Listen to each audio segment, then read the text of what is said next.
Akshay start करते हैं आज अपना अगला लेक्चर आयनिक इक्विलिब्रियम का। आज का लेक्चर शुरू करने से पहले मैं तुम लोगों को ये बोलना चाहूँगा कि पिछले जो 2 लेक्चर आए हैं वो प्रॉपर्ली देख लो अच्छे से, एसिड बेस की जानकारी ले लो अच्छे से, उसके बाद आज का लेक्चर शुरू करो। क्योंकि अब हम पूरे चैप्टर के अंदर only acid base acid base acid base करने वाले हैं, इसके अलावा कुछ नहीं है। एसिड और बेस के बारे में पढ़ने वाले हैं, तो पहले उनसे रिलेटेड जो बेसिक चीज़ें हैं वो क्लियर कर लो, उसके बाद ही तुम ये लेक्चर शुरू करना, ताकि तुम्हें कुछ डाउट ना रहे।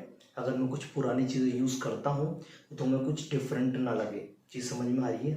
तो पहले उसको जाके पढ़ लेना अच्छे से, उसको जाके पहले देख लेना, उसके बाद ही आज का लेक्चर तुम्हें स्टार्ट करना, ठीक है? तो लास्ट लेक्चर के अंदर मैंने तुम्हें कुछ आर्हेनियस कॉन्सेप्ट, ब्रॉन्स्टेड लोरी कॉन्सेप्ट और ल्यूइस एसिड बेस कॉन्सेप्ट के बारे में समझाया। उन तीनों साइंटिस्ट ने अलग अलग तरीके से एसिड और बेस की डेफिनेशन दी है, वो डेफिनेशन तुम्हें याद रखना है। और शुरू करते हैं आज का लेक्चर एक बहुत अच्छे से टॉपिक के साथ, एक बहुत प्यारे से टॉपिक के साथ, जिसका नाम है ऑस्टवॉल्ड डाइल्यूशन लॉ। इसका नाम है ऑस्टवॉल्ड्स डाइल्यूशन लॉ, ठीक है? अच्छा टॉपिक शुरू करते हैं, ऑस्टवॉल्ड डाइल्यूशन लॉ। ऑस्टवॉल्ड डाइल्यूशन लॉ क्या होता है, सबसे पहले बता देता हूँ ये कब एप्लीकेबल होता है। इट इज एप्लीकेबल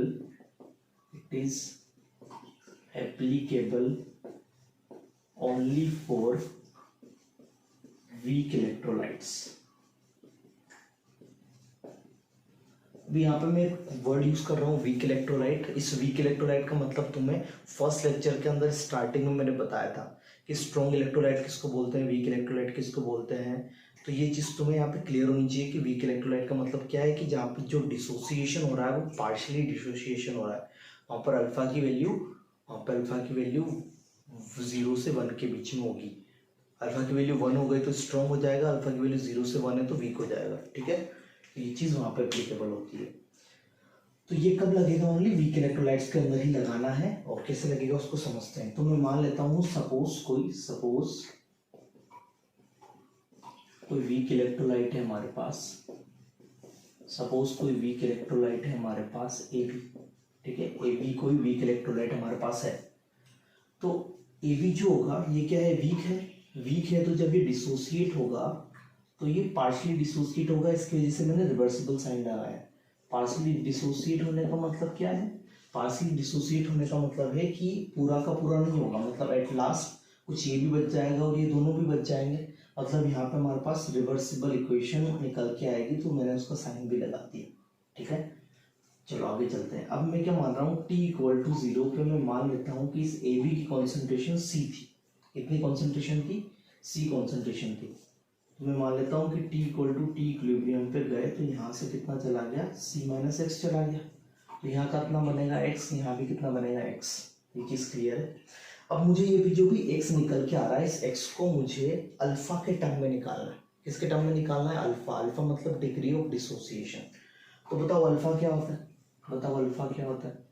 अल्फा होता है तुम्हारे पास number of moles dissociated divide by initial mole. कितने डिसोसिएट हुए हैं? x। इनिशियल मोल कितने थे? C। तो x की वैल्यू क्या हो गई? C alpha. x की वैल्यू क्या हो गई तुम्हारे पास यहाँ से? C alpha. तो मैं पुट कर रहा हूँ यहाँ पे, तो C अल्फा, सही है। यहाँ से मैंने C कॉमन लिया तो इसको लिख दिया C × 1 - अल्फा, इसको लिख दिया मैंने C अल्फा, इसको भी क्या लिख दिया मैंने C अल्फा, ठीक है? तो ये चीज़ तुम्हें क्लियर हो रही होगी कि मैंने यहाँ पे क्या किया हुआ, ठीक है? बढ़िया। अब ये एक रिवर्सिबल रिएक्शन है, तो इस रिवर्सिबल रिएक्शन के लिए कुछ K भी तो होगा, इसके लिए कोई इक्विलिब्रियम कांस्टेंट। अब यहाँ पे इक्विलिब्रियम कांस्टेंट नहीं बोल के इस K को बोलते हैं आयोनाइजेशन कांस्टेंट। इसको बोला जाता है आयोनाइजेशन कांस्टेंट। इसको K को यहाँ पर K आयोनाइजेशन कांस्टेंट बोलते हैं। ये किसके बराबर होगा? concentration of A into concentration of B minus divided by AB। अब मुझे बताओ कि A+ की कॉन्सेंट्रेशन कितनी है अल्फा के टर्म में? तो C × अल्फा है। बहुत बढ़िया। तो इसकी कॉन्सेंट्रेशन है C × alpha into C × alpha divide by C × 1 - alpha. ये इस तरीके से इसका K लिख सकते हैं ना, तो मैंने उसके तरीके से K लिख दिया। अब ये सी से ये वाला सी कैंसिल आउट हो गया कैंसिल आउट। थोड़ा सा और देखते हैं आगे, के इक्वल टू क्या आ गया, सी इंटू अल्फा मतलब C alpha square divided by, ये क्या लिखा हुआ है 1 माइनस अल्फा। ये क्या लिखा हुआ है तुम्हारे पास, सिंपल 1 माइनस अल्फा। ठीक है, तो ये इंपॉर्टेंट चीज तुम्हारी यहाँ पे निकल के आई, K is equals to C alpha square upon 1 minus alpha. ठीक है, तो ये फॉर्मूला एक निकल के आया है सिंपल, किसके लिए, इस वीक इलेक्ट्रोलाइट के लिए, जब हमने इसका के निकालने की कोशिश की in the terms of alpha and in the terms of initial concentration of the weak electrolyte. Initial concentration मतलब सी। ठीक है, अब होता क्या है ना कि ये जो भी इनका अल्फा की वैल्यू होती है, वो अल्फा की वैल्यू जो वीक इलेक्ट्रोलाइट के लिए होती है वो काफ़ी ज़्यादा कम होती है, मतलब जो उनका डिसोसिएशन का जो भी टेंडेंसी है वो काफ़ी ज़्यादा कम होता है। इसकी वजह से जो कभी कभी क्या होता है कि अल्फा की वैल्यूज 1 के कंपेरिजन में बहुत ज़्यादा नेग्लिजिबल हो जाती है, मतलब हम 1 माइनस अल्फा की जगह हम सिंपल 1 लिख सकते हैं। क्यों, क्योंकि अल्फा की वैल्यू अप्रोक्स टेंडिंग टू 0 हो जाती है। तो अब उस कंडीशन में क्या करेंगे, हम यहाँ पे अप्रोक्सीमेशन लेते हैं। क्यों, ताकि हमारे क्वेश्चंस इजीली हम सोल्व कर पाए। तो क्वेश्चन सोल्व करने के पर्पस के करस्पॉन्डिंग में तुम्हें बता रहा हूँ कि इससे क्वेश्चन कैसे सोल्व करना है। ठीक है, तो यहाँ पे क्या करना है, तुम्हें 2 केस लेने हैं। मैं यहाँ पे केस 1 को डिस्कस करूंगा पहले। अगर अल्फा की value less than 5%, less than 5% का मतलब क्या है कि अल्फा की वैल्यू 5% का मतलब 5/100, 5/100 मतलब 0.05। तो मतलब अगर अल्फा की वैल्यू लेस देन 5/100 है, मतलब अल्फा की वैल्यू 0.05 है, यह परसेंटेज है और ये सिंपल वैल्यू है। ठीक है, तो कंफ्यूज मत होना कि अल्फा की वैल्यू कोई 5 से कम तो नहीं, 5 नहीं लिख रहा हूँ, अल्फा की वैल्यू 5 से कम नहीं लिख रहा हूँ, मैं अल्फा की वैल्यू 0.05 से कम लिख रहा हूँ। 5% मतलब 5/100 की बात कर रहा हूँ। तो अगर अल्फा की वैल्यू 0.05 से कम है तो हम यहाँ पे अप्रोक्सीमेशन ले सकते हैं कि जो 1 माइनस अल्फा की वैल्यू होगी वो कितनी निकल के आएगी 1। ये अप्रोक्सीमेशन लेना है, कब लेना है, जब अल्फा की वैल्यू किससे कम हो, 5% से कम हो, या अल्फा की वैल्यू किससे कम हो, 0.05 से कम हो। ठीक है, ये दोनों सेम चीज लिखी हुई है, ये दोनों सेम चीज लिखी हुई, सॉरी। तो 1 माइनस अल्फा की वैल्यू को क्या लिख सकते हैं हम यहाँ पे, 1 ले सकते हैं। अगर 1 माइनस अल्फा की वैल्यू को अगर हमने 1 ले लिया तो देखो क्या हो रहा है, 1 माइनस अल्फा की वैल्यू को 1 ले लो तो यहाँ नीचे वाली वैल्यू क्या हो जाएगी 1, तो के इक्वल टू क्या हो जाएगा, के इक्वल टू हो जाएगा सी अल्फा स्क्वायर। सही है, के इज इक्वल टू अगर सी अल्फा स्क्वायर हो गया तो अल्फा स्क्वायर की वैल्यू क्या हो गई, के बाई सी। तो यहाँ से अल्फा की वैल्यू क्या निकल के आएगी, रूट के बाय सी। क्या निकल के आ रही है, अल्फा की वैल्यू रूट के बाय सी। ये कब लगी, ये चीज कब होगी, जब 1 माइनस अल्फा को हमने 1 लिया है। 1 कब लेंगे, जब अल्फा की वैल्यू 5% से कम होगी। 5% का मतलब 0.05 से अगर कम हुई तभी हम ये वैल्यू ले पाएंगे, अदरवाइज हम ये वैल्यू नहीं ले पाएंगे। ठीक है, तो केस 1 तो ये हो गया। सेकेंड केस की बात करते हैं, सेकेंड केस की बात करते हैं, केस 2 की बात करते हैं यहाँ पे।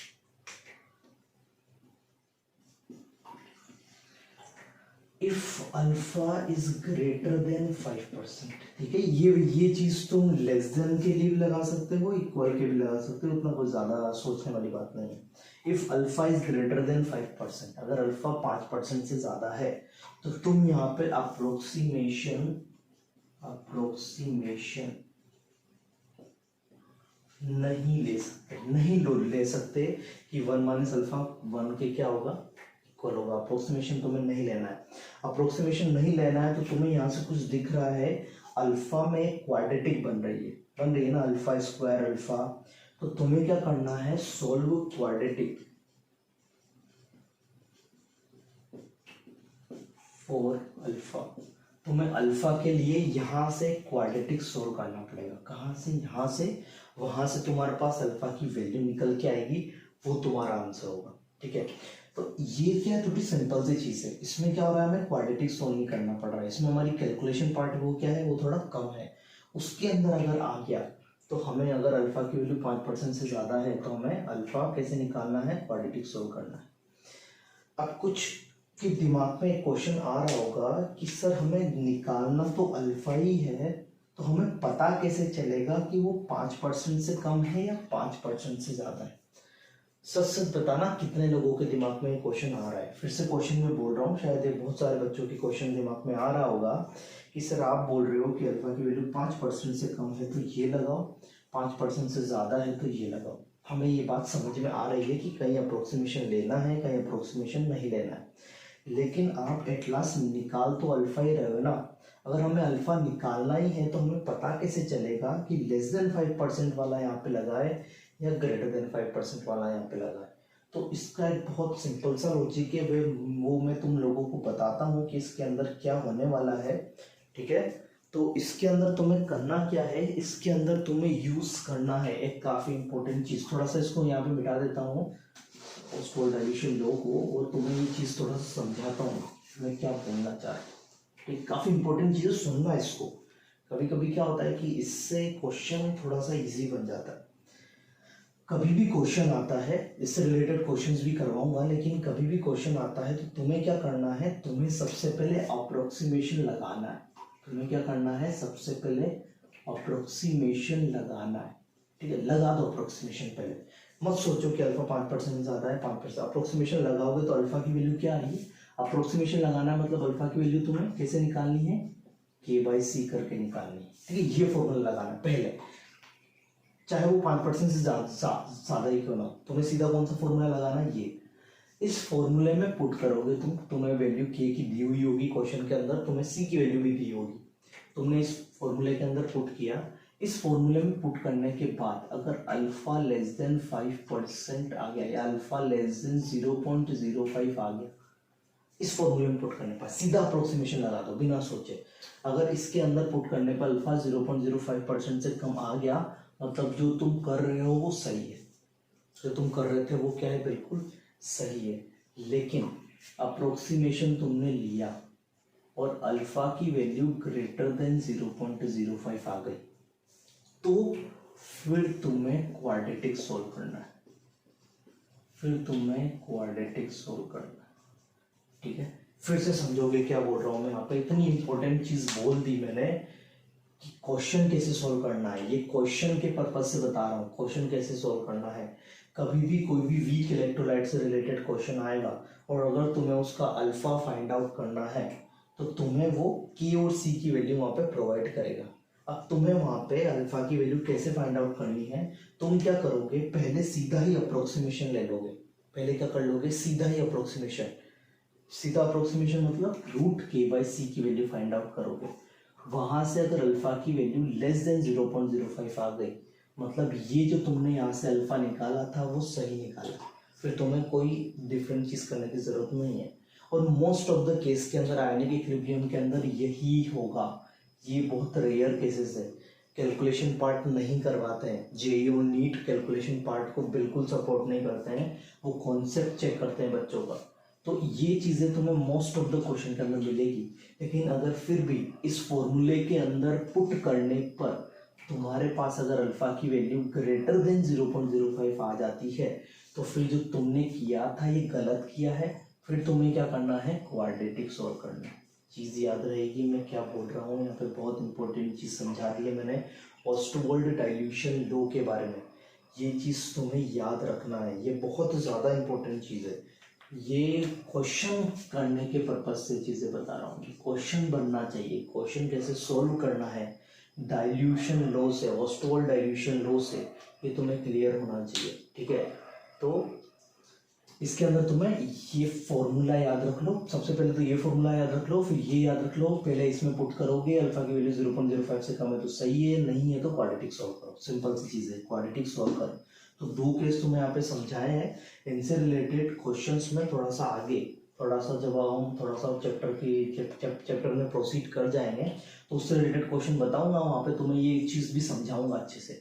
लेकिन अभी के लिए तुम्हें इतनी सी चीज़ तुम्हें याद रखना है। तो अब आगे चलते हैं नए टॉपिक की तरफ। ऑस्टवाल्ड डाइल्यूशन लॉ तुम लोगों को समझ में आ गया होगा और कैसे उसकी क्वेश्चन करने की स्ट्रेटजी है वो भी मैंने तुम लोगों को समझा दी है, और बाकी चीज़ें क्वेश्चन के थ्रू हम समझ लेंगे, तो उसको टेंशन लेने की कोई ज़रूरत नहीं है।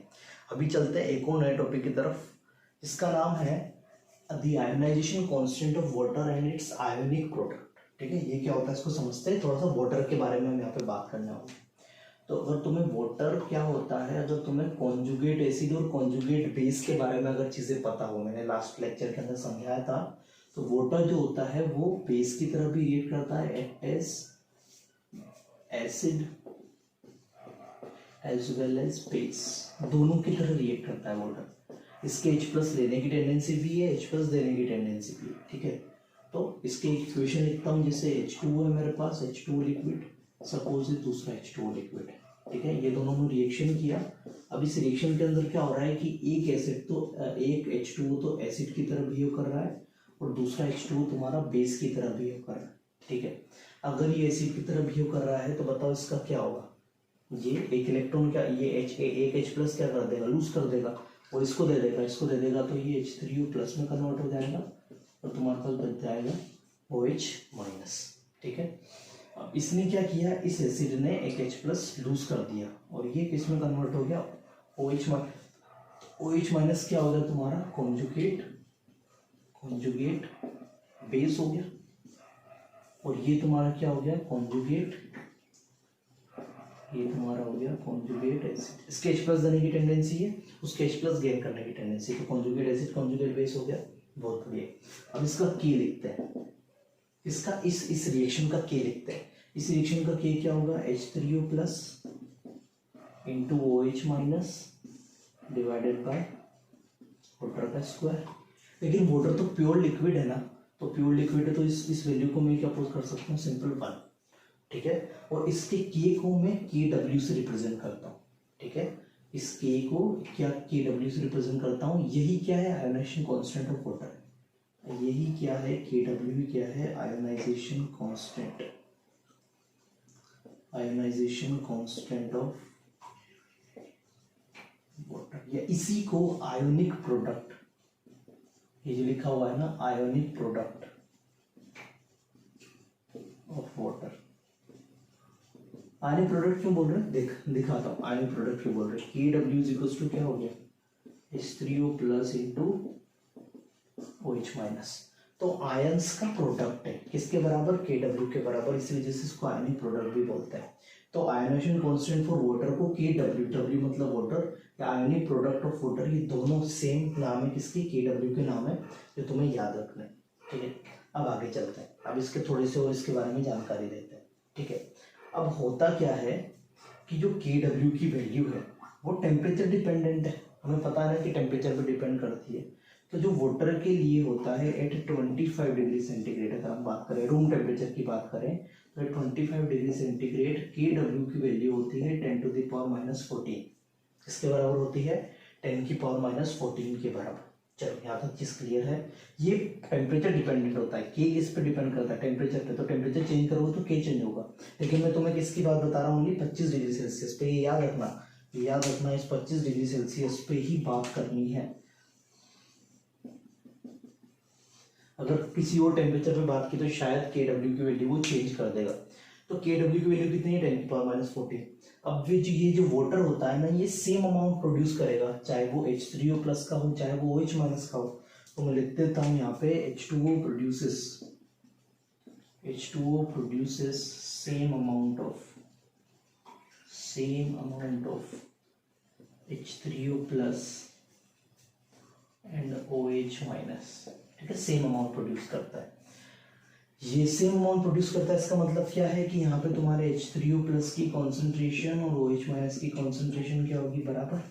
अब ये H3O प्लस लिखा हुआ है, और मैंने तुम्हें अगर आर्हेनियस कॉन्सेप्ट पता हो तो वहाँ पे बोला था कि H प्लस अकेला नहीं होता, H प्लस H2O के साथ कंबाइन होकर हाइड्रोनियम आयन बना लेता, तो ये हाइड्रोनियम आयन नहीं लिखा हुआ है। तो अगर कहीं कहीं पे अगर इसको H3O प्लस नहीं लिख के अगर H प्लस भी लिख देता है तो गलत नहीं है, ठीक है। ये H प्लस की कॉन्सेंट्रेशन ही है, तो उससे घबराने की जरूरत नहीं है। H3O प्लस भी लिखते हैं कुछ बुक्स और H प्लस भी लिखते हैं, तो दोनों लिखेगा तो भी चलेगा, ठीक है। अब क्या करते हैं, इस इक्वेशन को मैं 1 नाम दे देता हूँ, ठीक है। तो अगर मैं बात करूँ 825 डिग्री सेंटीग्रेड, अगर मैं 25 डिग्री सेंटीग्रेड पे बात करूँ तो KW की वैल्यू कितनी है, 10 की पावर माइनस 14। तो फ्रॉम इक्वेशन नंबर 1 किससे बात कर रहे हैं, फ्रॉम इक्वेशन नंबर 1 से बात कर रहे हैं हम। तो हमारे पास KW की वैल्यू क्या है, 10 की power minus 14 is equal to H plus और OH माइनस बराबर है ना, मतलब ये दोनों बराबर है, तो इसकी जगह क्या लिख दूं, एच प्लस का स्क्वायर, इसकी जगह ये लिख सकता हूँ ओ एच माइनस का स्क्वायर। चीज समझ में आ रही है, ये क्या लिखा हुआ है, सिंपल सी चीज है। तो यहाँ से क्या पता चल रहा है, यहाँ से पता चल रहा है हमारे पास कि जो H प्लस की कॉन्सेंट्रेशन होती है और जो OH माइनस की कॉन्सेंट्रेशन वो होती है 10⁻⁷। ये स्क्वायर था ना तो डिवाइड में चला गया, 10⁻⁷। तो ये चीज कब हो रही है, H plus equal to OH minus equal to 10⁻⁷। तो ये चीज कब हो रही है, ये चीज हो रही है एट 25 डिग्री सेंटीग्रेड। चीज समझ में आ रही है। तो ये तुम्हें चीज यहाँ पर याद रखना है। ये सारा डेटा था जो मैंने तुम्हें बताया, 10⁻⁴ जो होता है वो 25 डिग्री सेल्सियस पे होता है। क्यों, क्योंकि KW क्या होता है, KW होता है अपना टेम्परेचर डिपेंडेंट, और अगर KW टेम्परेचर डिपेंडेंट वैल्यू है हमारे पास, तो अगर टेम्परेचर चेंज करेंगे तो KW भी क्या हो जाएगा, चेंज हो जाएगा। तो ये चीज़ समझ में आई यहाँ तक। तो KW की वैल्यू 10⁻⁴, और 10⁻⁴ है तो 10⁻⁷ कॉन्सेंट्रेशन किसकी आ रही है, H प्लस की। 10⁻⁷ कॉन्सेंट्रेशन किसकी आ रही है, OH माइनस की। ये बात कर रहे हैं 25 डिग्री सेंटीग्रेड पे। मैं फिर से तुम्हें चिल्ला चिल्ला के यही बात बोलूंगा कि ये वैल्यू आ रही है 25 डिग्री सेंटीग्रेड पर। अगर मैंने टेम्परेचर चेंज किया तो यहाँ पे तुम्हारी वैल्यू चेंज हो जाएगी। वो कितनी होगी, वो सारी चीज़ें तुम्हें क्वेश्चन के अंदर गिवन होगा। फिर भी मैं तुम्हें समझा देता हूँ कि आयोनिक इक्विलिब्रियम के अंदर 95% क्वेश्चन इसी पे बेस्ड होंगे, 10⁻⁴ पे। लेकिन कभी कभी क्या होता है कि वो टेम्परेचर चेंज करने पर वैल्यूज चेंज कर देता है, और वैल्यूज चेंज कर देता है तो हमें जो भी बेसिक चीज़ें मैं तुम्हें यहाँ पे समझाऊंगा उन चीज़ों से तुम्हें आंसर निकालना है, जो काफ़ी ज़्यादा इंपॉर्टेंट चीज़ है। ठीक है, तो समझते जाओगे आराम से। पहले ये चीज़ समझोगे कि क्या लिखा हुआ है यहाँ पे, फिर थोड़ा और आगे चलते हैं। अब मुझे पता है कि ये जो KW है ये क्या है, ये टेम्परेचर डिपेंडेंट क्वांटिटी है। ठीक है, KW क्या है यहाँ पर, KW है हमारे पास, KW है temperature dependent quantity, temperature dependent quantity, temperature पे डिपेंडेंट क्वांटिटी, बहुत बढ़िया। तो ये चीज तो तुम्हें समझ में आ रही है कि ओनली K किस पे डिपेंड करता है, टेम्परेचर पे। ठीक है, ये H प्लस और OH माइनस की कॉन्सेंट्रेशन कितनी है, 10⁻⁷। इसका मतलब क्या है कि H2O जब डिसोसिएट हुआ तो कितना डिसोसिएट हुआ, 10⁻⁷ डिसोसिएट हो गया। कितना डिसोसिएट हो गया, 10⁻⁷ डिसोसिएट हो गया। अब बात करते हैं कि उसकी कॉन्सेंट्रेशन थी कितनी। तो हमें पता है कि वाटर की डेंसिटी क्या होती है, डेंसिटी ऑफ वाटर बताओ। डेंसिटी ऑफ वाटर 1000 ग्राम पर लीटर, 1 ग्राम पर ml होता है ना, तो 1000 ग्राम पर लीटर हो गया।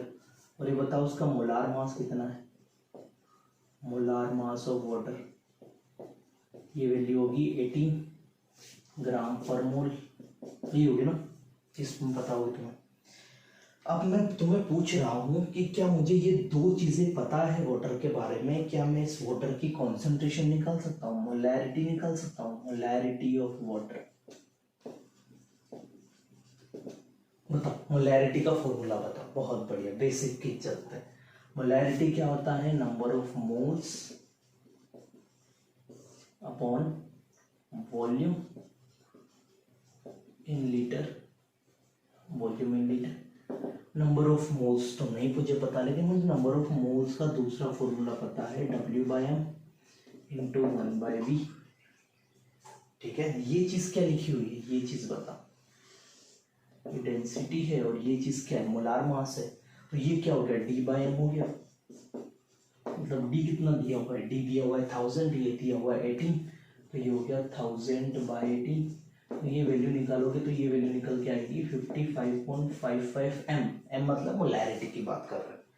तो जो वाटर की मोलैरिटी होती है वो कितनी होती है, 55.55 m हमारे पास यहाँ पे निकल के आती है। ठीक है, ये चीज क्लियर हो रही है, यहाँ से क्या निकाला है चीजें। तो वाटर की मोलैरिटी इतनी थी, उसमें से डिसोसिएट इतना हो गया। वाटर की मोलैरिटी कितनी थी, इतनी, और उसमें से डिसोसिएट कितना हो गया, 10⁻⁷। मतलब जो उसका डिसोसिएशन जो हुआ है वो काफी कम हुआ है। तो यहाँ से मैं तुम्हें ये चीज समझाने की कोशिश कर रहा हूँ कि इनिशियल अगर उसकी कॉन्सेंट्रेशन इतनी थी, उसमें से डिसोसिएशन कितना हो गया, 10⁻⁷ यहाँ पे डिसोसिएशन हो जाएगा। ठीक है, आगे चला जाए। चलो आगे चलते, थोड़ा सा चीजों को क्लियर करना है। ये फॉर्मूला तुम्हें थोड़ा सा समझना है। ठीक है, अगर मैं इसके आगे बात करूं, इफ अगर हम पानी के अंदर H प्लस ऐड करते हैं, पानी के अंदर एसिड ऐड करते हैं, ठीक है,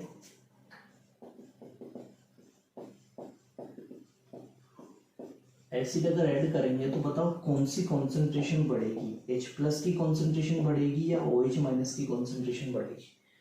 तो तुम बोलोगे सर H प्लस की कॉन्सेंट्रेशन बढ़ेगी, तो H प्लस ग्रेटर देन क्या हो जाएगा, OH माइनस। लेकिन तुम्हें अगर H प्लस की कॉन्सेंट्रेशन पता है तो OH माइनस की कॉन्सेंट्रेशन कैसे निकालोगे, ये वाला फॉर्मूला लगा के कि KW लिख देते हैं सिंपल, इसको ज़्यादा अगर टेम्परेचर से रिलेटेड ना करें। तुम्हें अगर H प्लस की कॉन्सेंट्रेशन, एसिड डाला तुमने, एसिड डालने से तुम्हें उसका H प्लस पता लग गया, उसकी कॉन्सेंट्रेशन, तो तुम OH माइनस की कॉन्सेंट्रेशन वहाँ पे फाइंड आउट कर सकते हो, ठीक है। If base is add in water तो क्या होगा, OH माइनस की कॉन्सेंट्रेशन किसके ग्रेटर देन हो जाएगी, H प्लस से बड़ी हो जाएगी। OH माइनस की कॉन्सेंट्रेशन अगर H प्लस से बड़ी हो गई, इसका मतलब क्या है, यहाँ पे भी तुम्हें सेम फॉर्मूला लगाना है। तुम्हें क्या लगाना है, इज इक्वल्स टू KW, ठीक है। बहुत बढ़िया, आगे चलते हैं। फिर अगर और न्यूट्रल रिएक्शन के लिए बात करें तो H प्लस की कॉन्सेंट्रेशन किसके बराबर होगी, OH माइनस के बराबर, ठीक है। ये चीज़ क्लियर हो रही है, तीनों चीज़ें क्या लिखी हुई है, तो आई थिंक तुम्हें चीज़ें यहाँ पे क्लियर हो भी रही होगी। तो ये सारी जो भी इंफॉर्मेशन दी है मैंने वाटर के लिए दी तुम्हें, कि वाटर में अगर ऐड करोगे तो H प्लस बढ़ेगा, वाटर में अगर बेस ऐड करोगे तो OH माइनस बढ़ेगा, कुछ नहीं ऐड करोगे तो H प्लस होगा, OH माइनस कॉन्सेंट्रेशन क्या होती है, बराबर। हाँ, तो जैसे कि मैंने थोड़ी देर पहले H प्लस और OH माइनस की कॉन्सेंट्रेशन मैंने बराबर ली थी, तो इसी वजह से ली थी क्योंकि वो है जस्ट न्यूट्रल रिएक्शन है, उसमें ना हमने कोई बेस ऐड किया हुआ है ना हमने कोई एसिड ऐड किया हुआ है, ठीक है। तो तुम्हें चीज़ें याद रख ली है। और फॉर्मूला जो तुम्हें मैंने बताया है KW is equals to H plus into OH minus, ये तुम्हें याद रखना है। लेकिन साथ साथ में तुम्हें ये भी याद रखना है कि ये 25 डिग्री सेंटीग्रेड, ये 25 डिग्री सेंटीग्रेड बहुत इंपॉर्टेंट है यहाँ पर, ठीक है, क्योंकि KW के लिए टेम्परेचर बताना जरूरी है। अगर हमने टेम्परेचर चेंज किया तो हमारा KW चेंज हो जाएगा। और 25 डिग्री सेंटीग्रेड पर KW की वैल्यू तुम्हें याद रखनी है 10 की पावर माइनस क्या होती है, 14 होती है। याद रहेगी इतनी सी चीज़, ये चीज़ क्लियर है तुम्हें, मैंने क्या किया हुआ है यहाँ पे। तो ये चीज़ तुम्हें आयोनाइजेशन कांस्टेंट, इसी को क्या बोलते हैं, KW को आयोनाइजेशन कांस्टेंट ऑफ वाटर बोलते हैं, इसी को आयनिक प्रोडक्ट ऑफ वाटर बोलते हैं। तो ये चीज़ तुम्हें यहाँ पर अच्छे से याद रखना है, अच्छे से समझना है। अब बात करते हैं कि ऐसे टॉपिक के बारे में जिसका नाम तुमने बरसों से सुनते आ रहे हो, बरसों से पढ़ते आ रहे हो, जब से तुमने शुरू किया है तो ये कहीं ना कहीं नाम तुमने सुना ही होगा। तो बिना कोई सस्पेंस के सीधा चलते हैं उस टॉपिक के ऊपर जिसका नाम है पीएच स्केल। पीएच नाम सुना है, पीएच के बारे में, ठीक है। तो आज हम पीएच के बारे में बात करेंगे। तो किसी एसिड का पीएच, किसी बेस का पीएच, एक वो होता है कि 7 से कम हो गया तो एसिडिक होता है, 7 से ज़्यादा हो गया तो बेसिक होता है, ये सारी चीज़ें तुमने सुना होगा। तो उस पीएच स्केल के बारे में आज हम बात करने वाले हैं। तो सुनो, में सिंपल चीज़ें समझना है। पीएच स्केल समझने से पहले मैं तुम लोगों को ये समझाना चाहूँगा कि पीएच निकालते कैसे, पीएच कैसे निकाली जाती है, ठीक है। तो पीएच को निकालने का एक फॉर्मूला होता है, वो सीधा लिखूंगा बिना कोई सस्पेंस के, minus log of H plus की कॉन्सेंट्रेशन, ये कॉन्सेंट्रेशन है, minus log of logarithm H plus की कॉन्सेंट्रेशन। H प्लस की कॉन्सेंट्रेशन अगर तुम लोगों को पता है तो minus log of H plus की कॉन्सेंट्रेशन करोगे तो तुम्हारे पास क्या निकल के आ जाएगा, पीएच निकल के आ जाएगा। इसी तरीके से अगर तुम्हें POH निकालना है तो तुम्हें क्या करना पड़ेगा, minus log of OH minus की कॉन्सेंट्रेशन को करना पड़ेगा, ठीक है। ये पीएच निकालने के लिए फॉर्मूला है, ये POH निकालने के लिए फॉर्मूला है। तो ये फॉर्मूला बहुत ज़्यादा इंपॉर्टेंट है, ठीक है। फॉर्मूला तुम्हें याद रखना है, फॉर्मूले से ज़्यादा इंपॉर्टेंट चीज़ कुछ नहीं फिलहाल के लिए। तो PH equal to minus log of H plus, POH is equal to minus log of OH minus. चीज़ क्लियर है यहाँ तक, आगे चला जाए, बहुत बढ़िया। अभी मैंने आयोनाइजेशन कांस्टेंट की बात की, तो at 25 degree centigrade KW equal to 10 to the power minus 14 किया ना अभी बात, बहुत बढ़िया हमने किया। चलो अब आगे चलते हैं, ठीक है, we know that H plus into OH minus equal to KW। हाँ, ये हमें पता है ना। अब मैंने क्या किया, दोनों तरफ log ले लिया, दोनों तरफ क्या ले लिया, log। तो KW को मैं इस साइड लेके आ रहा हूँ, तो मैं लिख रहा हूँ log of KW is equal to log of H plus into OH minus। ये फॉर्मूला तो तुम्हें याद रखना ही है, ये आगे की चीज बता रहा हूँ तुम्हें। मैंने क्या किया, ये फॉर्मूला लिख दिया, ठीक है। फिर इसको लिख दिया log of KW equal to log of, ये प्रोडक्ट में है तो इसको log की प्रॉपर्टी क्या होती है कि इसको हम प्लस में लेके जा सकते हैं। तो log of H प्लस की concentration plus log of OH minus की कॉन्सेंट्रेशन, ठीक है। अब अगर मैं बात करूँ दो की पूरी इक्वेशन को माइनस से मल्टीप्लाई कर दो, तो कर दो minus log of KW equal to minus log of H plus की concentration minus log of OH minus की कॉन्सेंट्रेशन। ये चीज क्लियर है। अगर तुम्हें कभी भी ऐसा दिख जाए minus log of something, minus log of something, तो तुम्हें सिंपल क्या करना है, वो चीज लिख देना है p to the power something. वो क्या लिख देना है तुम्हें, simple p to the power something. जैसे minus log of H plus, तो p to the power H, minus log of OH minus, तो p to the power OH, तो माइनस log of KW, तो उसको क्या लिख दोगे, PKW। तो कभी तुम्हें अगर कोई PKW निकालने के लिए बोलेगा तो कैसे निकालना है, माइनस log of KW करोगे तो PKW आ जाएगा, ठीक है। इज इक्वल टू, ये लिखा हुआ है माइनस log H प्लस, मतलब ये क्या लिखा हुआ है PH, और ये क्या लिखा हुआ है प्लस POH, प्लस क्या लिखा हुआ है POH लिखा हुआ है। तो PKW is equal to PH plus POH। ये फॉर्मूला तुम्हें याद रखना है, ये फॉर्मूला क्या रखना है तुम्हें, फॉर्मूला तुम्हें याद रखना है, ठीक है। चलो आगे चलते हैं, थोड़ा सा और चीज समझते हैं। अब अगर मैं बात करूं at 25 degree centigrade, at 25 degree centigrade KW की वैल्यू कितनी होती है, 10 की पावर माइनस 14 होती है ना।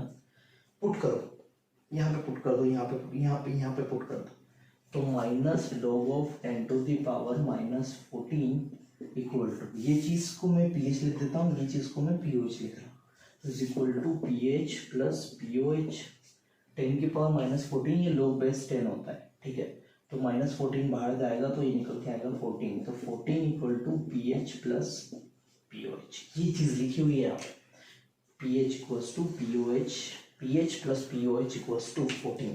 ये चीज फिर से तुम्हें यहाँ पे मैं बोलूंगा एट 25 डिग्री सेंटीग्रेड पे बात हो रही है, और किसी टेम्परेचर पे बात नहीं कर सकते। 25 डिग्री सेंटीग्रेड मैंडेटरी है, ये तुम्हें करना ही होगा, और किसी टेम्परेचर की बात नहीं कर रहा हूँ, ओनली मैं बात कर रहा हूँ 25 डिग्री सेंटीग्रेड। अगर टेम्परेचर चेंज किया तो वैल्यू चेंज हो जाएगी। मैं फिर से बोल रहा हूँ KW की वैल्यू चेंज, यहाँ पुट करोगे तो ये वैल्यू चेंज, तो PH प्लस POH की वैल्यू क्या हो जाएगी, तुम्हारे पास सिंपल चेंज हो जाएगी, ठीक है। आगे चलता है। फिर फॉर प्योर वाटर, अगर प्योर वाटर के अंदर देखें तो कॉन्सेंट्रेशन ऑफ H प्लस कितना निकल के आया था, कॉन्सेंट्रेशन ऑफ H प्लस निकल के आया था 10 की पावर माइनस 7 निकल के आया था ना, पिछले वाला जब आयनिक प्रोडक्ट की बात की थी। फॉर प्योर वाटर बात कर रहा हूँ, 10 की पावर माइनस 7, तो इसका pH फाइंड आउट करो। pH कैसे निकालते हैं, minus log of H plus, ठीक है। अब H प्लस की कॉन्सेंट्रेशन कितनी, 10 की पावर माइनस 7, ये log बेस 10 होता है, तुम्हें पता ही है, minus log of base 10, 10 to the power minus 7, 10 to the power क्या हो जाएगा, माइनस 7। अब ये जो पावर होता है ये बाहर आ जाता है ना, तो ये माइनस 7 बाहर आ गया, तो माइनस माइनस क्या हो गया, प्लस, तो ये कितना हो गया, 7 हो गया। तो pH की वैल्यू कितनी आगे निकल के आ गई, तुम्हारे पास 7 निकल के आ गई, ठीक है। ये सारी बात कहाँ हो रही है, सारी बात 25 डिग्री सेंटीग्रेड पे हो रही है। मैं टेम्परेचर चेंज नहीं कर रहा हूँ, मैं सारी बात ओनली 25 डिग्री सेंटीग्रेड पे ही तुम्हें एक्सप्लेन कर रहा हूँ, तो कोई टेंशन लेने की जरूरत नहीं। ये सारी चीजें टेम्परेचर डिपेंडेंट पे ही हो रही है, टेम्परेचर 25 डिग्री सेंटीग्रेड पे ही हो रही है। तो pH की वैल्यू कितनी आ गई, 7, तो pH की वैल्यू यहाँ पुट करो, तो pH की वैल्यू अगर यहाँ पुट करते हैं तो कितना निकल के आएगा, 14 इक्वल टू 7 प्लस POH। तो यहाँ से POH की वैल्यू कितनी निकल के आएगी, POH की वैल्यू भी निकल के आएगी कितनी, 7। ये प्योर वाटर के अंदर बात कर रहे हैं। तो प्योर वाटर के अंदर पीएच भी 7 होता है और पीओएच भी क्या होता है तुम्हारे पास सिंपल यहाँ पे 7 निकल के आता है। ठीक है, तो चीज़ें क्लियर हो रही होगी तुम्हें कि मैं यहाँ पे क्या तुम्हें एक्सप्लेन करने की कोशिश कर रहा हूँ। तुम्हें सिंपल पीएच का फॉर्मूला याद रखना है, पीओएच का फॉर्मूला याद रखना है, ये चीज़ याद रखनी है। पीकेडब्ल्यू के बराबर टेम्परेचर 25 डिग्री सेंटीग्रेड दिया हो तो सीधा ये लगा सकते हो, और अगर H+ की कॉन्सेंट्रेशन बताओ तो पीएच निकाल के वहाँ से पीओएच फाइंड आउट कर सकते हो। थोड़ी थोड़ी क्लैरिटी अब हो रही होगी कि मैं यहाँ पे क्या एक्सप्लेन करने की कोशिश कर रहा हूँ। थोड़ा सा और आगे चला जाए, और हो गया आगे चला जाए।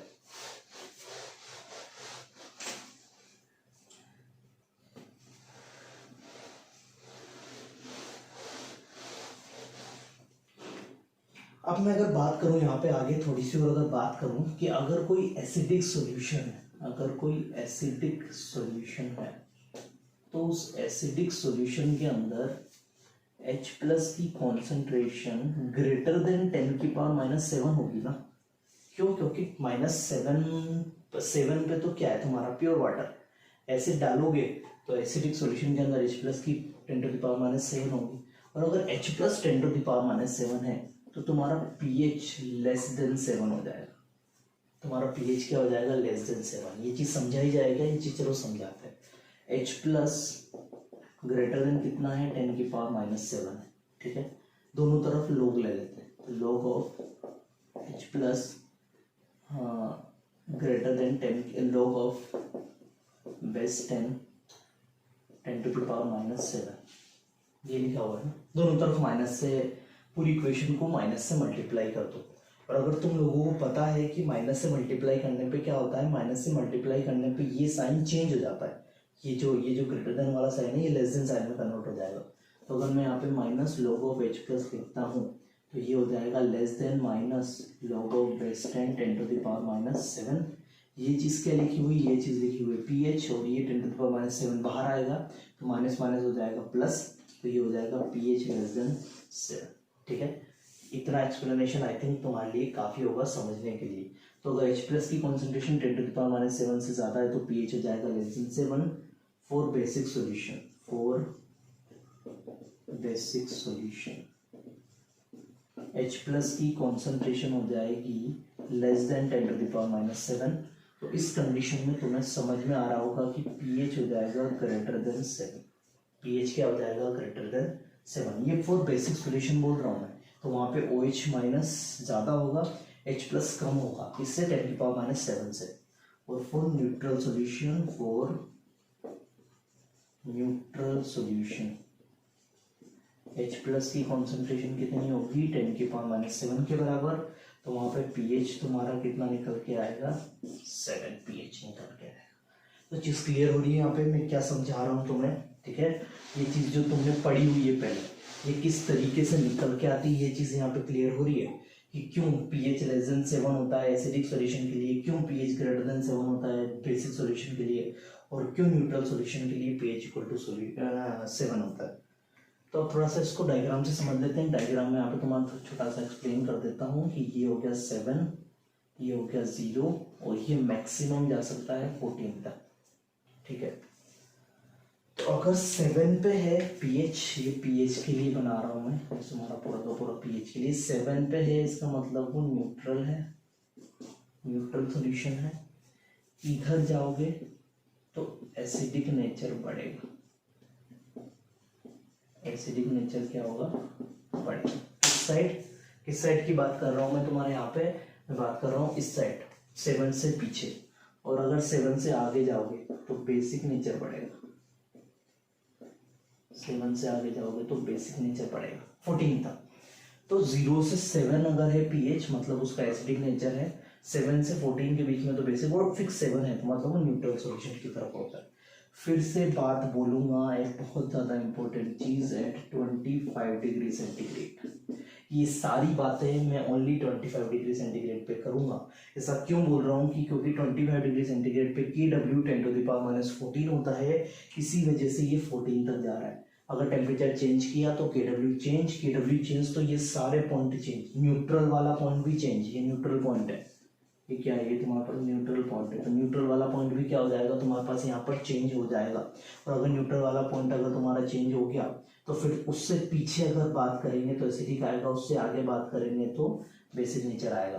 तो कैसे टेम्परेचर से रिलेटेड चीज़ें होती है वो भी मैं तुम लोगों को एक्सप्लेन करूंगा, लेकिन अभी फिलहाल के लिए इतना चीज़ तुम्हें समझ में आना चाहिए। ये पीएच स्केल, इसी को पीएच स्केल बोलते हैं कि 7 से कम है तो एसिडिक नेचर, 7 से ज़्यादा है तो बेसिक नेचर। तो आई थिंक चीज़ क्लियर हो रही होगी कि तुम्हें किस तरीके से पीएच को फाइंड आउट करते हैं किसी भी सॉल्यूशन के अंदर। ठीक है, तो तुम्हें पीएच का फॉर्मूला वो जो बताया है वो याद रखना है, minus log of H plus, pOH का फॉर्मूला याद रखना है minus log of OH minus. ठीक है, इतनी चीज़ों को तुम याद रख लोगे तो फिलहाल के लिए क्वेश्चन तुमसे काफ़ी अच्छे तरीके से बन जाएंगे। अभी भी काफ़ी कुछ चीज़ें बची हैं जो इसमें समझना है। तो जो भी न्यूमेरिकल पार्ट होगा वो न्यूमेरिकल पार्ट हम करेंगे अपने अगले लेक्चर से शुरू। फिलहाल के लिए जो भी आज तुम्हें बेसिक चीज़ें बताई है ये सारी बेसिक चीज़ें तुम्हें अच्छे से समझना है। स्टार्टिंग के 2 लेक्चर प्लस ये थर्ड वाला लेक्चर, इन तीनों लेक्चर्स को काफ़ी अच्छे से तुम्हें एक बार देखना है कि पीएच कैसे निकालते हैं, ऑस्मोल डाइल्यूशन लॉ क्या होता है, कैसे लगाते हैं, वाटर की आयनिक प्रोडक्ट क्या होता है, KW क्या होता है, ये सारी चीज़ें तुम एक बार रिवाइज कर लोगे अच्छे से। तो अगले लेक्चर से हम स्टार्ट करने वाले हैं इसके कैलकुलेशन पार्ट की तरफ। तो वहाँ पे हम जाएंगे और वहाँ पे हम कुछ कैलकुलेशन पार्ट से रिलेटेड चीज़ें हम यहाँ पे करेंगे। ठीक है, तो आज के लेक्चर के जो भी नोट्स रहेंगे वो तुम्हें डिस्क्रिप्शन के अंदर हर बार की तरह एक लिंक दिया होगा, उस लिंक पे तुम क्लिक करोगे तो तुम्हें आसानी से वहाँ पे मिल जाएंगे। और बाकी मज़े करते रहो, पढ़ते रहो, टाइम पे चीज़ें प्रॉपर तरीके से करते रहो। अगर नहीं करोगे तो बाद में पछताओगे। तो ऐसा काम नहीं करना है कि हमें बाद में पछतावा हो। इसकी वजह से फ़िलहाल के लिए पढ़ाई करो, फोकस करो, कंसंट्रेट करो, डिस्ट्रैक्शन से दूर रहो। ये सारी चीज़ें काफ़ी ज़्यादा इंपॉर्टेंट है अभी के एनवायरनमेंट के अकॉर्डिंग। ठीक है, तो आज के लेक्चर के अंदर इतना ही रहेगा, तब तक के लिए रहेगा मेरी तरफ से बाय।